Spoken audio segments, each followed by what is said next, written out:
This is a major warning for all crypto holders as we are seeing bearish signals for the short term as well as for the bigger time frame in the Bitcoin price. But on top of that, let's give you an update regarding this altcoin season that we have been expecting. Stay tuned to know more.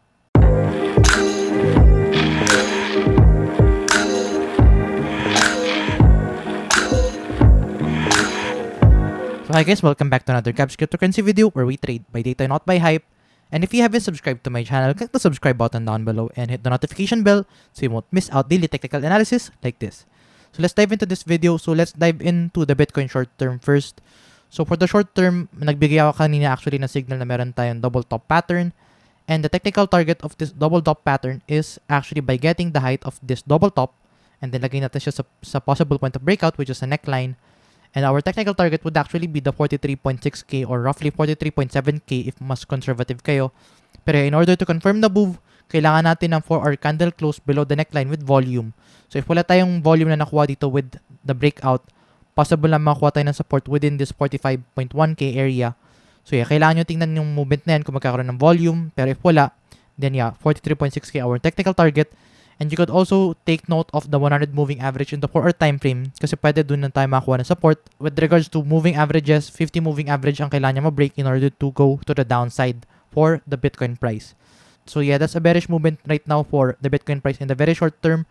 But yeah, let's take a look at this bigger time frame kasi sa bigger time frame, we're actually seeing more bearish indicators. So on top of the bearish divergences na pinag-usapan natin on the previous days, meron din tayo nakita ngayon na MACD possible cross. So right now, the MACD is about to cross. So this would indicate na we are about to start into a short-term downtrend or actually hindi natin alam kung gano'ng katagal yung downtrend. Pero this would indicate na possible makuha tayo ng downtrend for a quite of time right now for the Bitcoin price. And yeah, may gusto din ako ipakita sa inyo. So let's move on to the 4-hour time frame. So mag-break tayo to the downside, then our possible support would actually be this target around the 42.6k area or 42.5k. So yun yung kailangan nyo i-watch out right now. Kailangan nyo din tingnan yung itong support right now, which is the 200-day moving average. It is acting right now as a support. So if ma-break natin siya, then I believe dun tayo pwede bumaba to the downside.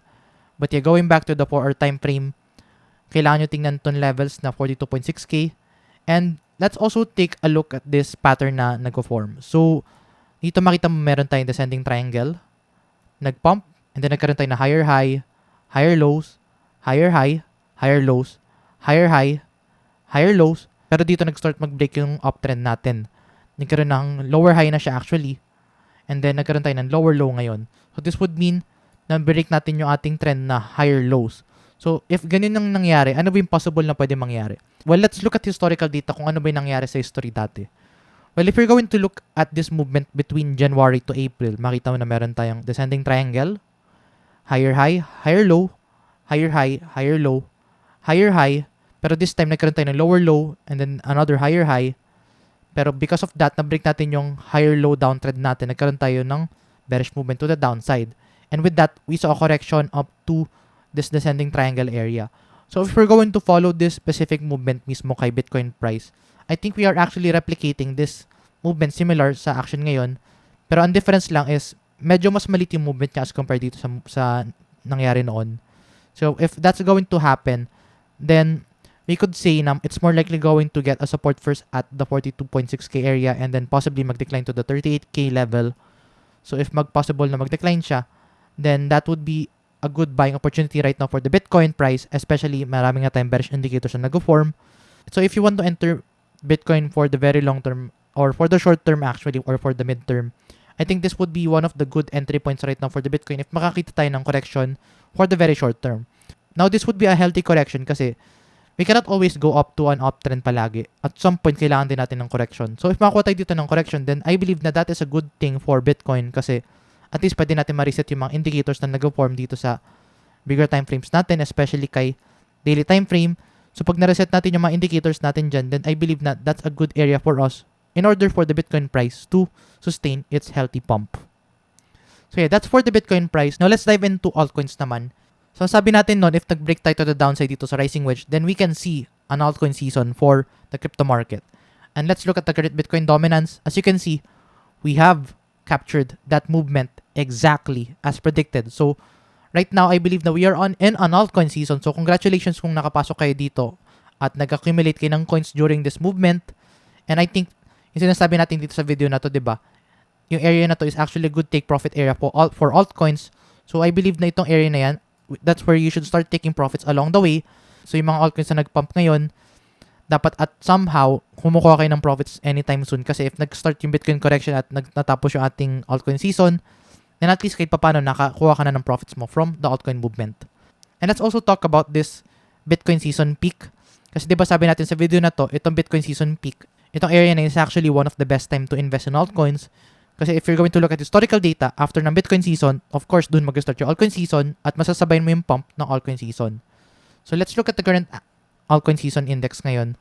So right now, the altcoin season is starting to pump exactly as predicted dito, guys. So congratulations sa inyo kung nag-start kayo mag-accumulate ng mga coins. Kasi of course, that would be one of the best time to enter. And possibly na ma-prolong pa natin yung altcoin season if we are going to see healthy Bitcoin movement, especially if mag-consolidate pa lalo si Bitcoin. So itong window area na yun kung saan nagko-consolidate si Bitcoin, yun yung mga areas kung saan possible magpa-pump yung mga altcoins natin. So yeah, following the fundamentals of Bitcoin dominance, if the dominance is declining while Bitcoin is consolidating, then dun tayo makita ng pump for altcoin season. So yeah, right now we are seeing that movement exactly as predicted.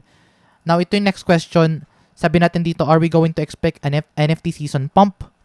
Well, following the crypto money flow, right now ang nagpo-pump is the large cap coins and mid cap coins, and NFT tokens are actually under the low cap coins. So, possible na yun yung pinaka-last na magpo-pump, pero there's still no confirmation yet, not unless makita natin mag-pump si SLP and ma-break natin yung mga resistance na sinasabi natin previously. So, kailangan nyo abangan yung mga money flow ngayon. Recently kasi di ba nag-pump si Bitcoin, then si Ethereum, then yung mga large cap coins like Cardano, and right now nakita tayong mga pumps for the mid cap coins like Solano and XRP and Polkadot. So, right now, I believe na you need to watch out for those consolidation. Kung mag-consolidate na yung mga mid-cap, then possible na mag-start na yung mga low-cap coins mag-pump, which is yung mga NFT tokens nating inaabangan. So, with that being said, with regards to altcoins, let's dive into different altcoins. So, yeah, siguro quick update lang sa ating mga altcoins kasi meron nga tayong bearish movement right now for the Bitcoin price. So, if mag-decline si Bitcoin, of course, madadamay itong mga altcoins. So, yeah, quick update lang tayo for altcoins.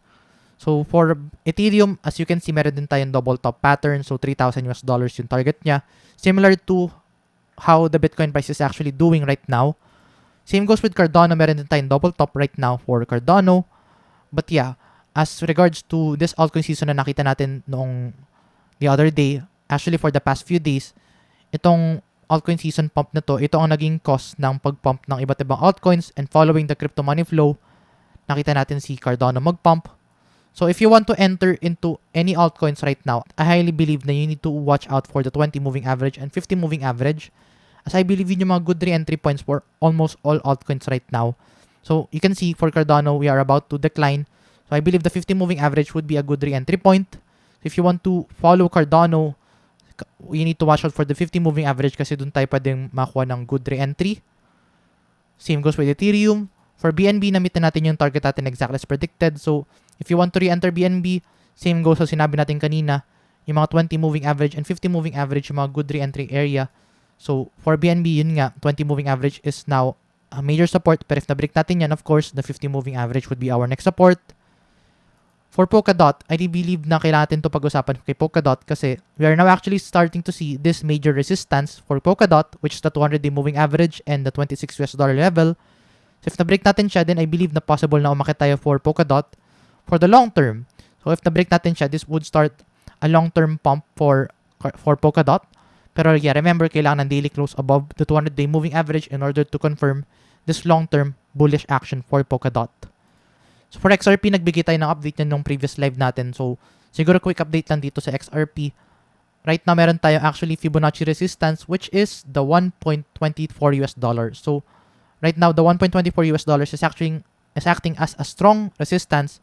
Pero if you want to re-enter XRP, then na-break na natin kasi yung 20 moving average. Then of course, the 50 moving average would be a good re-entry point. So you need to follow the 50 moving average in the 4-hour time frame if you want to re-enter XRP. Kasi look at that.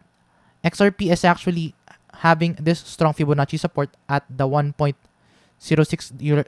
level. So between the 1.06 and $1.23, I think yun yung good re-entry point right now for XRP. So you need to watch out for those areas, especially yung 50 moving average. So for Axie Infinity, as previously mentioned, Yung 100 moving average yung kailangan nyo tingnan dito kasi doon tayo more likely makakuha ng pump. And right now, malayo pa din tayo. So, I'm expecting more consolidation pa din kay Axie Infinity, not unless mag-touch tayo dito sa ating 100 moving average. Kaya ayun guys, yung mga napag-usapan natin, yung mga areas, yun yung mga good re-entry points for altcoins, especially in 20 moving average and 50 moving average into 4-hour time frame. Kasi sila yung magiging good window area for re-entry. And yeah, I highly suggest na you need to watch out for the bigger picture. Kasi yeah, if you're going to look at the Bitcoin dominance, malaki yung potential natin for altcoin season in the short term. Especially sa ating long-term movement kasi we are just about to start with the altcoin season index. And lastly, you need to follow closely the Bitcoin price kasi doon natin malalaman yung best entry point. If nag-start pag-dip si Bitcoin, then yeah, of course, that would be the best time to enter into altcoins kasi you could maximize those dipping areas and re-enter again for altcoins for the very long term. So ayun guys, if you find this video useful and informative, please give this video a like. And if you want to see more contents like this, please subscribe for more. I'll see you in the next video and bye-bye for now.